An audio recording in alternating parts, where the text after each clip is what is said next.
Dream Movement. I'm Reniqua. And I'm Joshua Campbell. And this is the midweek check-in. Woo-woo. We are here with one of my favorite couples, with my best friend, who's just gorgeous over there, Melanie, and our new brother, best friend, Eric. And we are here to... I think you're gorgeous too. Thank you, sir. and we're here to talk about deeper relationships. Josh and I had it on the heart just to bring in just a couple who, just by their faith and their love for each other, is embarking on 10 years of a marriage. And through the thick of it, the ups and the downs, they are going strong. And so we're just here to kind of talk to them about how their relationship got to this point, how deep they went, and what God really instilled on their hearts at this point. Yeah. So just kind of opening up that conversation. Great introduction, by the way, love. The biggest thing is if I say deeper relationship, right? That can mean a lot of things, but being married for 10 years, that's a lot of work put into a marriage, and that I believe takes a lot of faith and a lot of patience and a lot of just a lot of growth, and most importantly, God being over that entire thing. So when I say deeper relationships, I want to open up to y'all and just kind of hear what y'all think about that. Deeper relationships. I feel like whenever you say deeper relationships, or whenever I hear it, I not only think deeper relationships with my spouse, but also with God. Because to know her is to know God and to be closer to Him. So I'm living with her, yes, and I'm in a relationship with her, yes, but I feel like over the course of the 10 years that we've been together, that we were living together and we were going through life together, but there were still times where I didn't feel close to her. I'm pretty sure she felt the same. And it was, in my part, I feel like it was because I wasn't as close to God as I needed to be at different times. And so I think that's why I said that, as far as it's not only a relationship that I'm in with her, but being closer to God and building on that relationship is probably what made a huge difference in our relationship, really. Yeah. That's real. I love that. Melanie, you got anything? I mean, I would say whenever you say like going deeper, my biggest thing would be just really opening up yourself and being super vulnerable and honest with yourself first, and then with your spouse and with God. I mean, even the ugly parts, even the parts that no one else knows about, and just sharing that openly. That's the deepest intimacy that we've had, is when we've been just completely vulnerable with each other and said the things that you don't say to anyone else. And it just brings us closer together. And the same with God. Whenever you have that one thing that you don't even want to tell God, but He already knows. Whenever you finally say that out loud, it builds a deeper relationship and a stronger relationship too, whenever you're ready to just let go and be super honest with yourself and with that other person, and just totally vulnerable. So, and that's like, it can be really hard for a lot of people, but I think that just comes with growth, and consistency, because there's going to be different times in your life where you are too afraid to do that with someone else, or even with yourself, or you're not ready. But it's such a release when you're able to finally open up and be super vulnerable, even like I said, just with yourself, and say like, this is where I'm at, this is what's going on, and just kind of confess that out loud, like to God. Yeah, that's good. No, I really enjoyed that. I mean, I would say, like what you said, Melanie, that level of vulnerability and intimacy, right? It's exposing yourself to another person and trusting that they're not going to ridicule you or put you down, but trusting that the person that you're in relationship with is going to be a safe place, Yeah. right? And I love what you said too, Eric. Just your relationship with God influence your relationship with your wife, you Yeah. know, and both of those things together really, I truly believe, makes up, you know, to have a wonderful relationship, vulnerability and relationship with God. And you put those two together and you have a thriving relationship, Yeah. you know. And I think that this is just me speaking, right? But if any of those are out of line, it can create a burden. Right. So what do Right. you say? No, I completely agree with that. My question is, when did you guys realize that, you know, I need to go deeper with my spouse? Like, even though we're married Mhm. and we said I do, but when was that point to say, you know what, I need to go a little bit further into our relationship?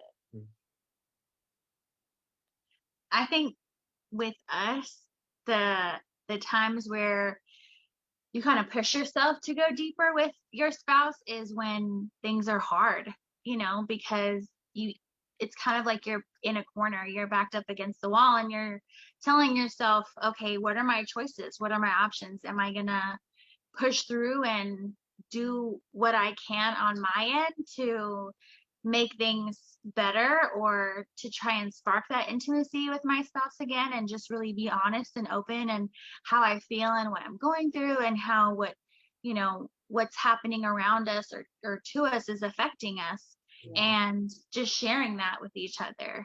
Or am I going to just keep it all to myself and keep going or brush it under the rug and keep feeling the way that I'm feeling? So I think for me, at least in our relationship, the places that we went deeper, that, we really had the opportunity to, was whenever things were not perfect. Things were like messy and rough and really hard. But in that space, like I said, it just gives you that opportunity to really intentionally go deeper Mhm. and then see what happens. Yeah. Yeah. Eric? Yeah, I'm listening to you talk, and I'm just thinking of how hard headed I was, and still am, and I'm still hard headed. But I look at it from a perspective of, I mean, most people, like, you go through life and like you typically don't go towards the hard things. Yeah. You typically try to have a nice life, try to make it as easy as possible. Man, if I could only have weekends off, that would be the nicest, and you don't push toward those hard things. And then it's no different whether you're single or if you're in a relationship. And then you're coming from being single and you're living that way. And then now you're in a relationship, and yeah, you may be married, but the way that I feel, or the way that I was living was the same way. Like, I was trying to go toward the easiest things. So not dealing with the things that I probably should have dealt with way before we got married. Not trying to face those things. Really, like you said, tucking it under a rug, um, and just living my life. But like Melanie said, it's in the times where you're kind of forced to deal with it, and things rear themselves up. Um, Hard times show themselves within your marriage, within your personal life. Um, it's a hard thing to go through whenever you're put in those situations, um, and you're going through that season. But those are probably the times where you really, it's like do or die, essentially. You get It's the biggest reward out of it too. Yeah, I felt like. you get the biggest reward out of it, but it's like, okay, this is, and you know it whenever it comes up. This is a moment where um, this could change your life. Either you're gonna deal with this head on and take it head on, and you're gonna go down this path, or you're gonna continue doing the things that you're doing, tucking it on the rug and not facing it, and you're gonna have to deal with it later on. and postpone it. But yeah, I completely agree with what Melanie said. But I mean, being hard headed, that definitely doesn't make it any easier. We're all a work in progress. Yeah. Oh, yes. Yeah, Amen. yeah. Amen. But I can't help but think, like, as y'all explain that, it really does expose the relationship with Christ Yeah. and our marriage with him. I was just thinking that. You know, the way that we are married to him, the Holy Spirit literally marries us and we're one. And as we're walking in life, more of these things start popping up inside of us, and we're like, I got to choose to either deal with this or I can choose to push it to the side, you know. And I love that you have a choice that you can deal with it or put it off. But like Eric said, eventually you're going to be forced to look at that thing. But the only difference is in some people, well, and everybody, the difference is for people who, as we walk with Christ, is we always have victory. Yeah. That in you get the, like y'all said, you get the reward at the end. Yeah. Right. But it takes walking in there head on and even going through the mess and the turmoil and the turning of the tape, flipping of the tables and all that, you know, and seeing things Who's head on. flipping tables over here? All right, nobody flipped the tables, but Jesus flipped tables, right? He flipped the tables to the table. But still, just the fact that you got to see those things head on, and you have a choice whether to push it off and live the life of I'm gonna be easy, or live the life like I actually want to grow, and I actually want to deal with this. Yeah. Because I know on the other side there's healing. Yeah. Yeah. And like Melanie said, being intentional about it. Because it's One thing that go ahead. No, I was just gonna say, like, you do get to a place where you have to decide, am I going, like, which way I'm gonna choose? You know, you have a choice, you have free will. So what you gonna do with it? But eventually you're gonna have to deal with it. And at the end of the day, you gotta choose to intentionally go down the road. So that's good. Go ahead, Eric. No, all I was gonna say was that it's like I said at the beginning, like we always try to go toward the easiest things, and there's looking back on my life, even before Melanie, the times where I've been the closest to God, obviously, is whenever like I was completely helpless, and I didn't know what to do. I feel like it can be like you're stranded, and you're by yourself, but having your life be easy or trying to go through the easiest, go through life in the easiest way. That's a quick way not to really be forced to grow or be forced to grow your relationship with God either. Because it's like, if my life is good, I mean, what do I really need God for? So I mean, it's bittersweet, because those hard times, that's whenever we were pushed to go towards God. Because I mean, there were times where we were like, we couldn't really depend on each other at certain times, or we really weren't as close as we could have been. And so at that point, it's like we're in marriage, but we feel like we're alone. So where else we're gonna go? Yeah. And so going to God and trying to build that relationship was essentially like us taking a step back and going back to square one. Okay, we need to get this right before we move forward. I need to build my relationship with God. I mean, it's not easy, but it's definitely the most rewarding thing once you go through it. So, Can I share something also? Of course, come on.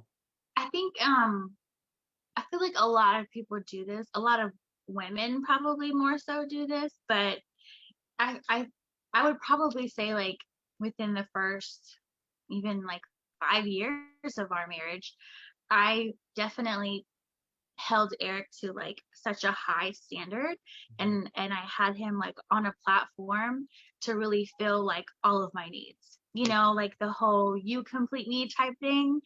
It was all his responsibility. And you know, as far as going deeper, like, I didn't choose to go deeper with God. I chose to put all this weight on Eric to fill my happiness, my self-confidence, my worth.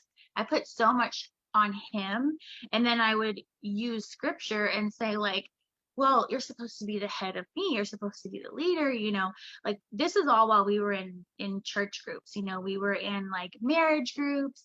And because of my way of thinking, my single way of thinking, like he was saying, you have a certain way of thinking when you're single, and sometimes that transfers over to when you're married too. Well, I'm still thinking of the single fairy tale thing, right? Like, he's supposed to check all these boxes, and if he's not checking those boxes, like, he's being a bad husband.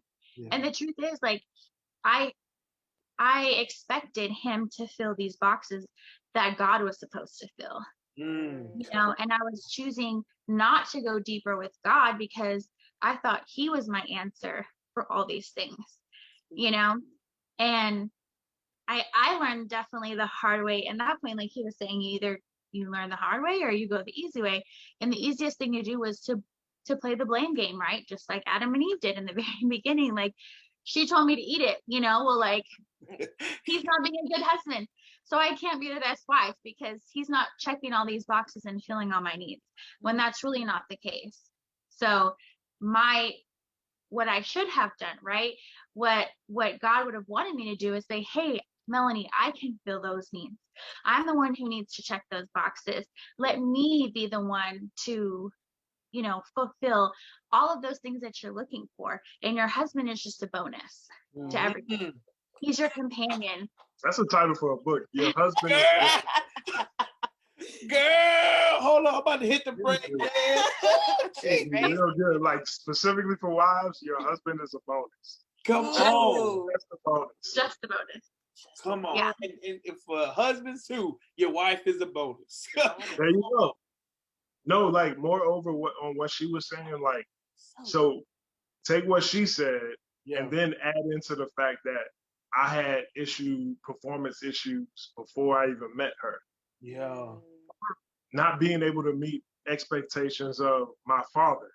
So now we're married, and that's what she's bringing into the marriage. This is what I'm bringing into the marriage. And it's such a messy pot of like, just it's real messy. baggage, Yeah. But God, okay, But God. But God. This is year 10, so like, but God, okay, praise God. Yeah. But God, that's so beautiful. there is so much, so much in there, right? There's a lot of meat that you can pick apart, but that's so that's so good. So good. God, I got blessed by that. We get married, Lord Jesus. Woo! In the name of Jesus, that was good. That's so good. Man, hold on, let me see. That was so much. But it's there's so much you said. I'm just gonna tag on two things. One, you talked about just you had expectations on your husband to fill, and the thing is, it's like I see both sides. Like, that could be heavy for Eric, right? And not just because you have these expectations that he probably felt like he couldn't meet, but he also is trying to meet expectations to other people. So that only made him feel less than, and then for you in having the expectation that he's not meeting them, like you said, happiness and worth and like self-image, things like that. So that makes you feel bad. So both of you are on this low level when God's like, I fulfill your needs. You two are just a complement of each other. And it, like, y'all spoke to so many marriages out there. If they remove the expectations on each other and just allow God to fulfill every need and expectation, they will realize they're just a complement, not a supplement. Yeah. Oh, that's good. That's real good. Yeah. Yeah. That's a really, really good perspective. You're a compliment, not a supplement. Yeah, because it was, I feel like I'm very visual. And so looking back on it, it was like God was still in the midst of our marriage, but it was like we're walking around. He's like, no, she's supposed to give me what I need. No, he's supposed. Watch out, God! Like he's supposed to give me what I need. Yeah. You know what I'm saying? Yeah. And it sounds silly, but that's essentially what we literally played out. And it wasn't until we took the focus off of her and she took the focus off of me and put our both of our focuses on God that we were able to start really being filled up with what we needed to become more whole. And it was like, oh my goodness, I'm taking some of the pressure off of you, and now God's allowing me to be filled up. And now she's taking the pressure off of me and she's being able to be filled up. And now we can come together. Yeah. And actually be in a relationship how it's supposed to be.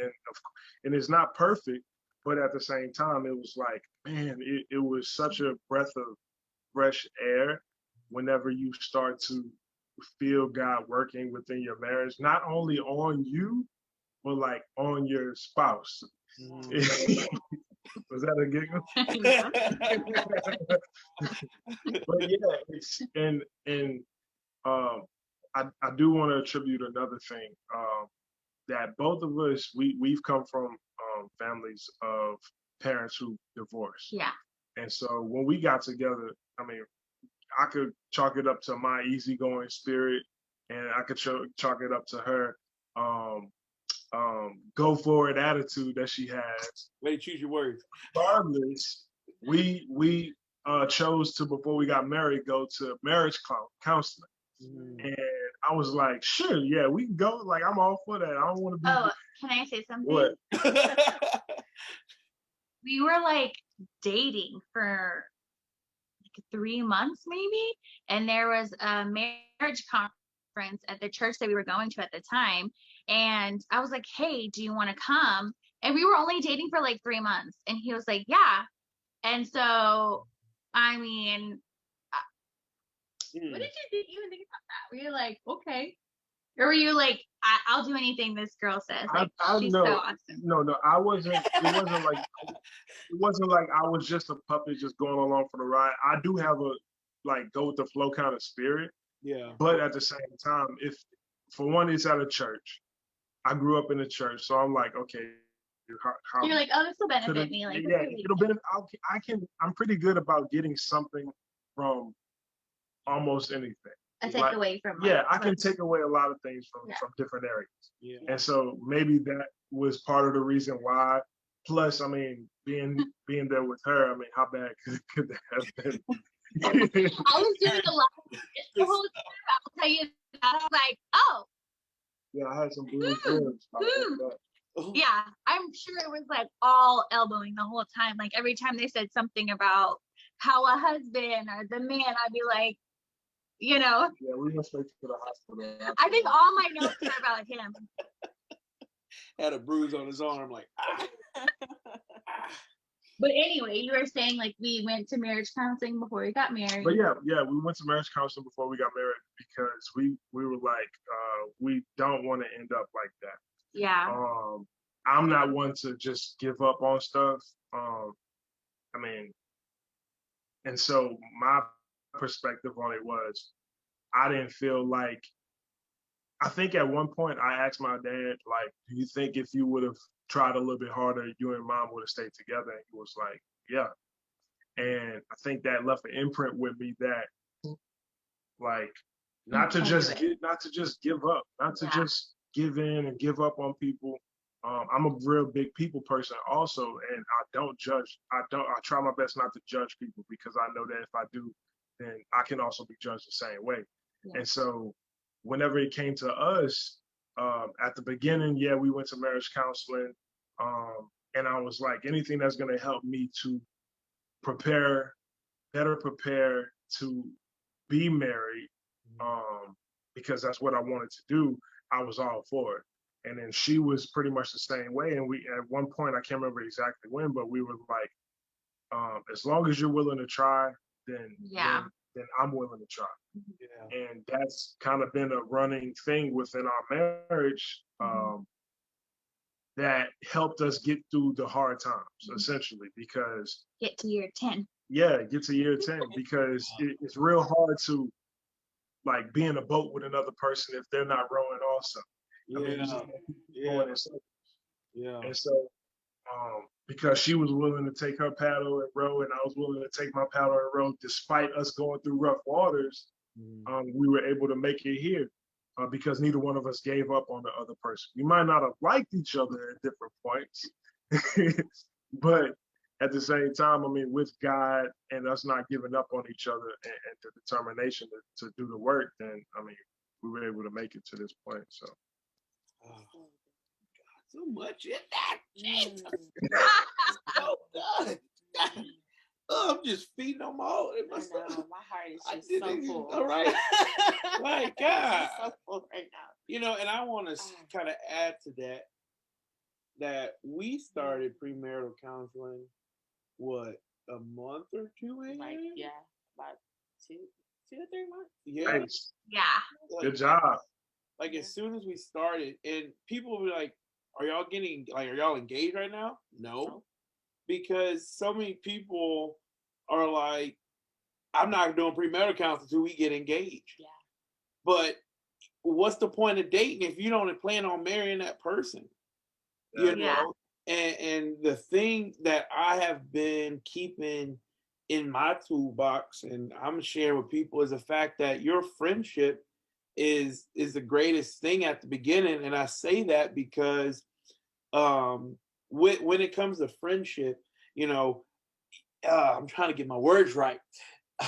But pretty much when you are friends, you have a level of vulnerability with each other already. Yeah. Right. And as you stay friends, you know, the person that you're marrying should be your best friend. Yeah. So y'all share all the stuff with each other. Like you share the tea of the day with each other. You share the stuff you gone through. Like you talking about Sally and Marie and the dress they had on, like all that stuff. Right. Like y'all are just cutting up like two best friends. And I feel like so many people want to get to the marriage, but don't want to go through the process of friendship and getting to know each other, right? And so I say that to say like we started out as friends, but once we said, all right, we're dating, it's because we're actually we're getting married. Yeah, there's a purpose behind it. Exactly. Yeah. And understand there's life in friendships because that's a relationship too. And by the friendships you carry, you learn actually how to be in a marriage because you're allowing that friend to see that side of you, you know, you're allowing that friend to hear things that you're going through and speak life into you. Yeah.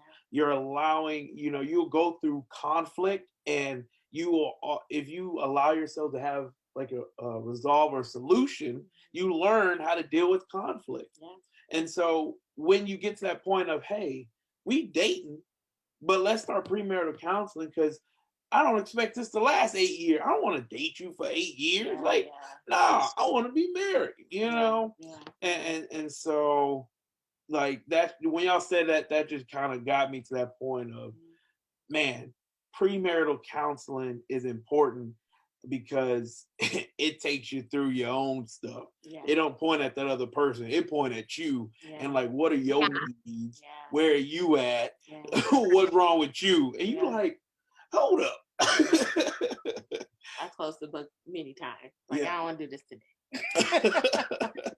Don't want to talk about my needs today. Even though that's important. I like literally will tell people marriage is the biggest self-help program you never knew you were signing up for because it really shows you yourself more than the other person. Yeah. Because you'll behave ways that you never thought that you would behave, in good ways and bad ways.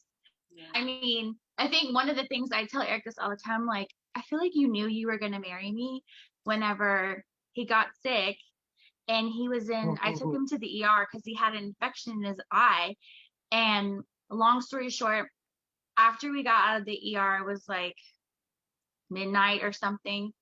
And I had to wake up every hour on the hour. We were staying at my grandma's house that night because he had to go to the doctor in the morning. I had to wake up every hour on the hour and give him one drop in one eye. And I did it. And I like set my timer and I barely got any sleep. And then I drove him to the place the next day, and I'm like, who would do this? Like, who would do this for somebody? And I was just like, I think I'm gonna be a really good wife, you know, but it's like, it really is. I think we were engaged at that point, or were we not? I don't know, maybe not. But it's literally like the biggest mirror to yourself more than anything else, because you do things that you never thought that you would. Yeah. Like I said, good and bad. Like even the bad things that I thought that I would never do or say, I'm like, oh my gosh, Yeah. what did that come out of my mouth? Like, where is this coming from? And then you dig deeper in yourself and go, hey, like, what am I dealing with, or what am I not dealing with that's coming out on the outside, you know? And Eric and I still go to counseling from time to time, because I mean, it's rough out there sometimes, you know, and you just gotta like let it out with someone else and have them tell you like, okay, this is normal, or like this needs some working on, you know, and things like that. But go to counseling, people. Like, don't let it be a stigma. Everyone should try counseling, and you know, it's so beneficial just to even share with another person who's safe, that's not your spouse, that you can like say whatever to. Yeah, like whenever I was growing up, they counseling was just looked at completely different. And my family had opportunity to go to counseling to deal with some stuff that was going on, and we went one time, and then it was like that was it. And so it was kind of like to just check a box. Yeah. And if somebody is going to counseling like that, or if you're not being vulnerable or not being open and honest with the counselor and stuff like that, and it doesn't have to be a counselor that you pay. Like if you don't want to do that, like speak to somebody within your church or a good friend, and just seek wise counsel. Yeah. In general. But I mean, it was completely different back then, and the older I got, the more important I saw counseling as being. Because sometimes just being able to talk to somebody and just have them listen to how you feel and what you're going through could be the saving grace of the day for you, just to get you through it. Yeah. And so, especially within marriage, I mean, going to the pre-marriage counseling, I mean, it was like, it was sharpening the blades that we were going to need whenever we actually were married. Yeah. And so I look at it as something that is a necessity, honestly, and something that's probably we're going to be doing. I mean, here on out, I don't know for how long. I mean, and I only say that just because we're 10 years in and we're still going to counseling. It works for us, you know. Yeah, it like works for us, and it's very helpful to have somebody else that you can talk to and stuff like that. And we can talk to our friends, and we do, but it's like an unbiased person who has no ties to either one of us that can shoot us straight. Yeah. You know, and so I mean, it works for us. I mean, and it's benefited us a lot up until this point. So. That's good. I'm just in awe. This is so good tonight. Yeah. So what are you guys most excited about, like, in going deeper in your new season of life, like once you get married? Oh, she flipped the face. I know. Here we go. Oh, the question, I love that question. That's good. That's good.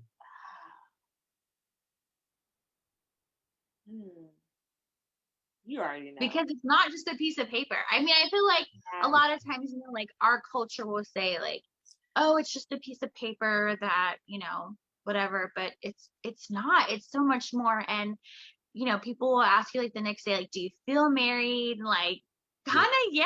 I mean, it's a totally different responsibility for one. And like, it's just, it's a covenant, you know, like God says it's a covenant between you and that other person. Yeah. It's a bond that goes beyond this earth. It really does. And it's really made Eric and I just like be so intentional again on not just being good for each other, but being good for ourselves, first of all, And like you were saying, like full circle, that just goes, it starts with your relationship with God.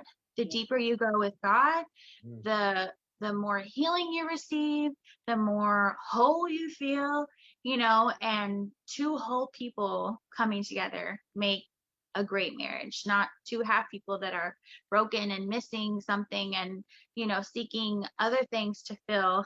And that's where we were, unfortunately, in the beginning. But, there's so much grace and there's so much mercy in what God has shown us in our marriage to really grow and learn from our whole process, and to grow from that as individuals. Like a lot of people, I'm sure they do go that route and are not, or maybe not have the opportunity to be as wise as you guys to, to wait a little longer and work on yourselves first before jumping into the whole marriage thing. But Reniqua, I've told you before, I'm like, gosh, I wish I would have worked on myself way more before I jumped into all this. As you're talking, what I'm thinking is like, whenever you're single, it's like all of you, all of the good parts, all of the bad parts, and this is your time to grow. This is the growing season for yourself. And being selfish is not bad. Being selfish is not bad, because you have to be selfish to some extent to be able to focus on yourself and grow yourself. Just period. Whether you're growing to be closer to God, growing your talents, growing in your profession, and what have you. Once you get married, there should be less of you and more of God in your marriage. Oh, that's sweet. Because coming from being single and selfish, and I say selfish, it has not like a negative. Yeah, it has a negative connotation, but you don't have the responsibility of like the other person's feelings. So going from that to being married without any time in between to gradually grow into, I mean, if you're dating, then I understand that. But once you're married, it's like you seriously have to decrease the amount of you and increase the amount of God in you to be able to function properly how God intended a marriage to be, because successfully, because at that point it's not about Eric, and from my standpoint to her, it's not about Eric. From her standpoint to me, it's not about Melanie. It's about the other person. It's about you sacrificing for them, you being able to lay down the time that you normally would take for yourself at times for the other person. And so I'm speaking. Tell me more about that. I'm speaking of this because I know it, not because I'm perfect at it. So, but yeah, that's essentially how it is, and it's gonna ebb and flow. But at the same time, if you look at it from that perspective, it's like, man, like he wants this. I don't want this. Yeah. I don't want to fight. You know what? This is not that big of a deal. Let's compromise and let's go that way. Yeah. And it's like that. And sometimes it comes this way from her to me, but it makes it a whole lot easier on you if you are willing to put the other person before yourself. And that's from husband to wife, wife to husband.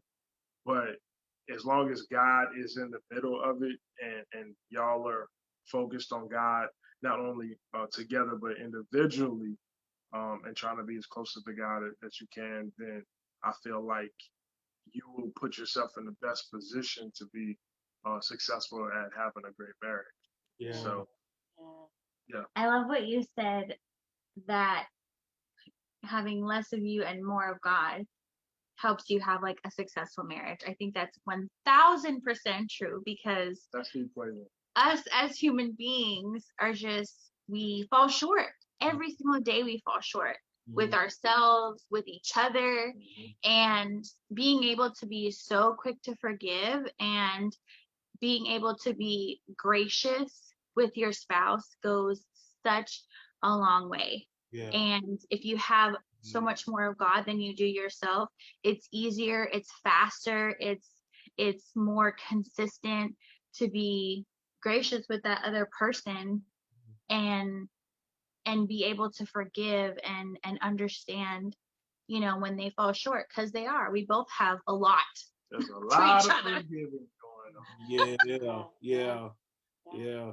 And I guess to answer your initial question, um, like you said, what are we looking forward to? Just to reiterate that. Ask your question again so we make sure people know what I'm about to answer. But go ahead. So going into the marriage season, what Yeah. are you guys most excited about as far as going deeper, like in that marriage relationship? For me, the biggest thing is growing with Reniqua. Um, and I say that because it's no longer just me, but it's us growing together. Yeah. As Yeah. we go into this season of marriage, it's like we're going deeper together, and I have this wonderful person next to me who is going with me, right? And I get to see her grow as well into the woman that God has her to be. So my thing that I'm looking forward to is just those growing seasons. And it might sound crazy, but even the moments of kind of like that friction of growth, you know what I'm saying? Like those growing pains. I mean, just seeing us come through and being able to influence everyone around us, including if God provides, like, you know, children, you know, and be able to pour into our children. Because I truly believe, like you said, marriage is not just a paper and it's not for the faint hearted. You can't just go be married and then, you know, you just like, oh man, like, what is this? I just want to live to the honeymoon and that's it. Yeah. For me, after the marriage, that's vacation just for us. Like, that's just our vacation. People say honeymoon, I'm like, that's our vacation. Like, I get to sleep and relax and enjoy time with my wife, right? And so that's all that is to me, because life didn't really change in the fact of like, oh well, now we're in this Rapunzel state, you know, happily ever after. No, like we complement one another, like I said earlier, and we walk together now in everything. We walk together. So it's just that's huge. Now I got my best friend with me every day of my life, you know, and I'm eager to be able to support her in those moments, you know. Oh man, I don't want to tell much of your story, but there's many times she's told me that she didn't have people like cheering her on. And so to be able that God allows me to be her number one cheerleader, I'm not looking to expect her needs. I'm not looking to provide. That's God's job. But being able to pray over her, pray with her, enjoy her wins, and even go through the losses. Being able to go to bed every night and just talk. Like in those moments when I feel low, I get to talk with God and talk with her as well. Like those are the moments that I'm looking forward to, you know, because we gonna go through up and down, and people like y'all are gonna be walking with us, and we're gonna be speaking to y'all about all of it, right? But knowing that I have the compliment, you know, in my life, I'm These sound like vows, Josh. I'm like, oh my God. I should have went mean, first. I should have went you first. gotta record it. You gotta record it. You gotta write it down. Oh my gosh. Use some of them lines. but it's real. And Yeah, so that's good. that's what I'm looking forward to. That's so good. Ah, Yes. first. Yes. Nice. Ah, every time y'all cry. How you gonna follow that up, Renika? Oh no. She's like, yeah, we're just gonna do the thing. Yeah, we're gonna do this. Yeah, what he said. It sounds like me. Yeah. No, for Yeah. me, I'm looking for seeing unity in its fullness. Yeah. Ooh, unity in its fullness, to really know that God put someone in my life that I prayed for. I wrote it down and I prayed, and his promises came true. I mean, like, it's like, yeah, God's promises, and, it's going to come to pass. But when you truly see God's promises and waiting so long, that it actually came to pass, like it's here, it's now. And how our journey started, it's just, we are meant to be, and then when we say I do, it's just instant unification, and so I'm just excited about that. Just like how you said, just walking and growing with each other, and starting a family together, and just knowing that somebody is going to be there always, through the ups and downs, because it's not perfect. And society makes it seem like, being married is just this so blissful thing, and it is.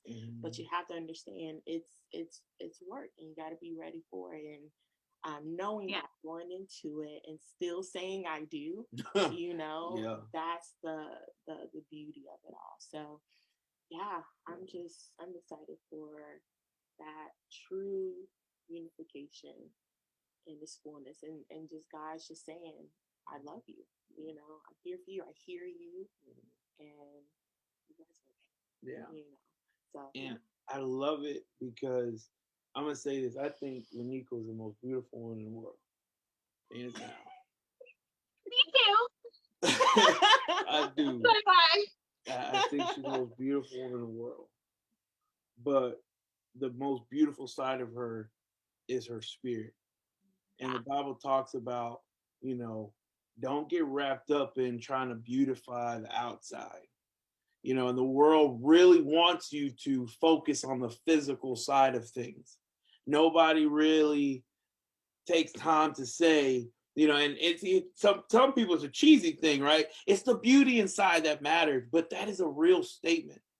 The beauty inside of someone, man or woman, their spirit, if it's tied with God, it is a powerful thing. A woman after the love of God, like after the heart of God, that has the love of God inside of her, that is the most beautiful thing, precious thing than any flower in the field. And that's when you see the inside of somebody and it radiates to you. God allows you to see that, right? Then you realize, like, that's it. Like that's the one. He will show you her shine, right? And so yeah, I really believe that God shows you their shine, and when you walk in that, it's a real thing. And I'm lost my train of thought. Lost my train of thought. But it's okay. I need a moment anyway. I know. But it's so good. Man, it just lost me. God, you got run me, oh Lord. But I'm just speaking that though. Like, so I didn't wait. She waited. I did not. I went. I spent my life trying to find a relationship to fulfill me until God like grabbed my attention and was like, "Let's talk." And that's when my healing process came. She met me when I was in a relationship, and it was a broken relationship that tore me down. Like, she actually spoke into me in the relationship that I was in with no ulterior motive, nothing to compromise her conscience. It was just speaking to a man that was in a broken relationship that didn't see his worth. A friend. Yes. Yeah. And being that friend that spoke into that, again, with no ulterior motive. If you got ulterior motive to speak to somebody in a relationship, you probably shouldn't do that. Anybody hear that? Understand that. Don't do that. Don't do that. Exactly. Exactly. Don't do that. But do not pass go. Do not collect $200. Leave that person alone. But I say, once you realize that God satisfies those needs, it makes it easier to walk. And he started exposing things. She was saying that I was gifted to her. It's everything she prayed for. But some people are like, what? No, let me tell you something. I walked through a lot of suffering in relationships. And it took only the love of God to start changing my heart first. She did not see me until my heart started to change and I started to heal. So many people hop in relationships to fix them, but understand it will not fix you. God only will reveal things and heal you and fix those broken moments in your life. I'm not saying he's fixing you because you don't need fixing. It's the fact that you just need healing. You just need healing. So many people say like, I'm broken, like I'm damaged. You're not damaged. You're just hurt. You're just going through some trauma. You have some pain in your life. You have to deal with those because people can never satisfy that. They can help walk you or point you to the one that can, and that's God. Right. So, man, people, I've heard this saying before. I mean, people go through life, and I'm included. People go through life, and you want to be independent. You want to be tough. You want to be able to hold your own. You want to be able to stand on your own 2 feet. And all of those things are good in themselves, and they have their place.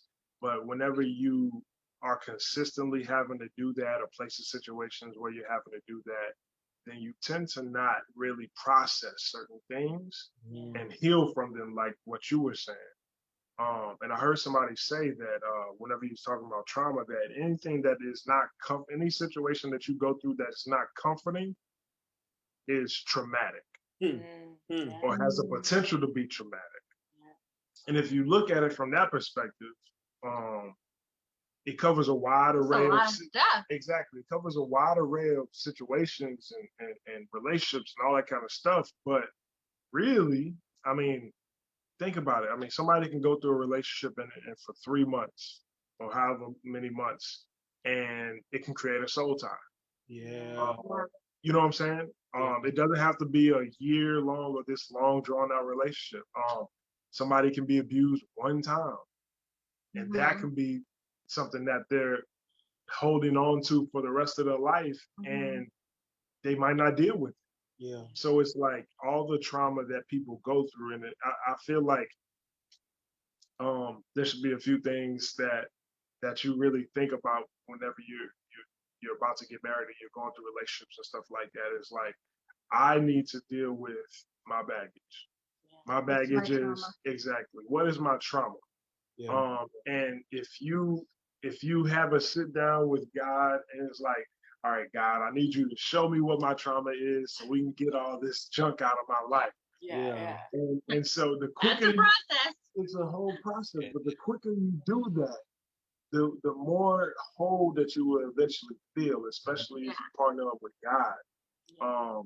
Trying to fix it yourself, I mean, like I said before, you have a natural nature to go the easiest path. So the easiest thing to do is to not even deal with it, or to act like it don't even exist. Or I'm over that. I'm over it. Not I'm healed for it. I'm over it. And so having that perspective, it just is a cocktail for disaster whenever you come into a relationship with somebody who also has that same perspective. That's where the expectations come from. That's where the unmet needs come from. That's where the anger at the person for not meeting those needs come from. All this kind of stuff. And now you're in a relationship or you're in a marriage and you're wondering why it's not what you thought it would be from the jump. There has to be, it just keeps coming to me, but like there has to be more of God in you than you in you. And you have to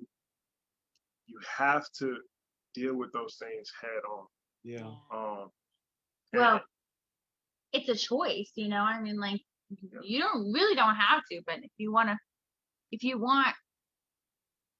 to be whole, if you want that peace, if you want that restoration, you know, you choose that. I think for a long time I did not choose that.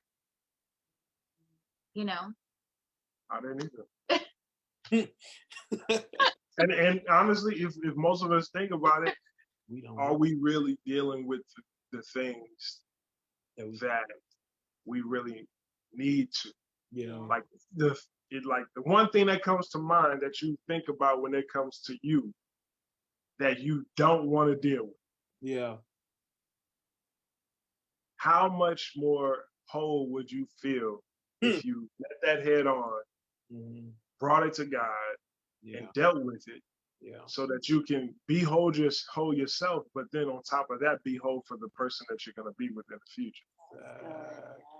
This is why I just get so emotional when Josh talks about Reniqua, because I don't know about all of the things that you, Josh, have been through or like worked on, but I know that Reniqua has really done the work to go deeper with God, to look into herself, and to allow God to just do so much healing and growth and maturing in him, even more than she already was when I met her. I mean, oh my gosh, I've looked up to her since day one.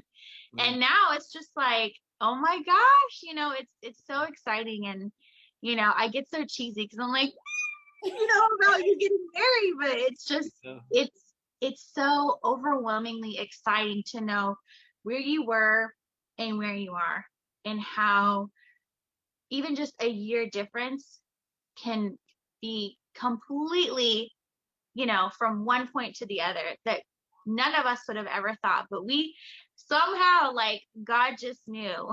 And I feel like deep down you knew too. And for me to be able to see that in just 1 year of how things have changed so much, how much you've grown, and how beautiful you are, like, not just on the outside, but so much more on the inside. It just like makes me so excited. Amen.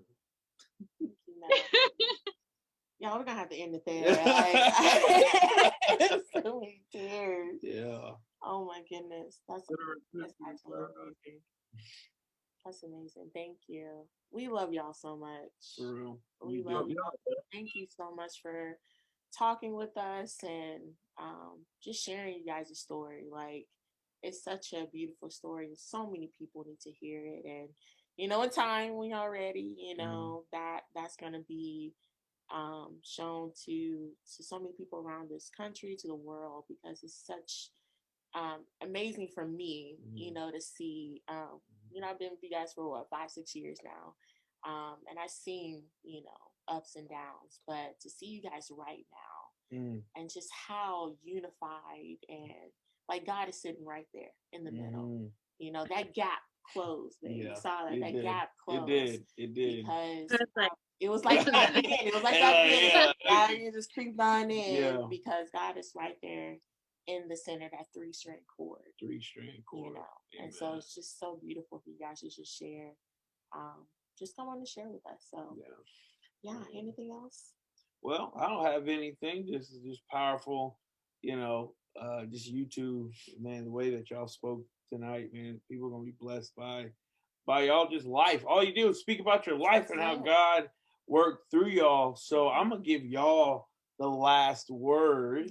And if y'all have anything to share with people dating, single, married, whatever, y'all got the floor. So last remarks, anything y'all want to say?